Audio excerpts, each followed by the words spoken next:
কারোর পৌষ মাস, কারোর সর্বনাশ।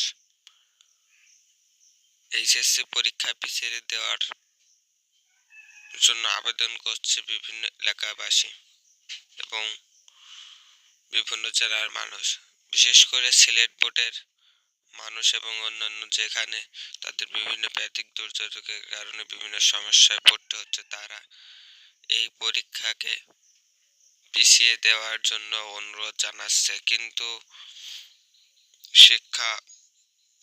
শিক্ষামন্ত্রী বলছে যে এটা পিছিয়ে দেওয়া হবে না, যখন তারিখ দেওয়া হয়েছে তখন সেই সময় অনুষ্ঠিত হবে। কিন্তু এই বিষয় নিয়ে তারাও একটা কথা বলেছে যে আমরা যদি ভালোভাবে পরীক্ষা দিতে নাই পারি তাহলে আমরা কিসের জন্য পরীক্ষা দেব। সেজন্য শিক্ষা বোর্ডের কাছে আবেদন করছে তারা যে তাদের পরীক্ষাটার জন্য পিছিয়ে দেওয়া হয়, তাদের এই দুর্যোগ কেটে গেলে তারপরে জন্য পরীক্ষা হয়। সেজন্যই এই ভিডিওটি শুরু করা হয়েছিল। বিভিন্ন জায়গায় 8 মাস পর্যন্ত স্থগিত করা হয়েছে।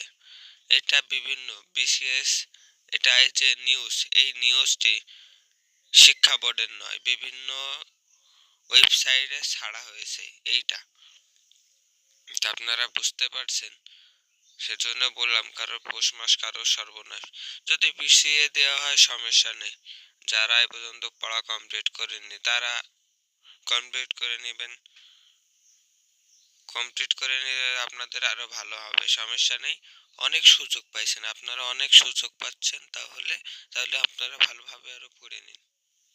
সুযোগ পাচ্ছেন আপনারা, খুব সুন্দরভাবে সুযোগ পেয়ে যাচ্ছেন। এই জন্য আপনাদের আমি আবারও বলছি, আপনারা এখন থেকে আরো পড়া কমপ্লিট করুন এবং চ্যানেলটি সাবস্ক্রাইব করে রাখুন, লাইক শেয়ার কমেন্ট করুন।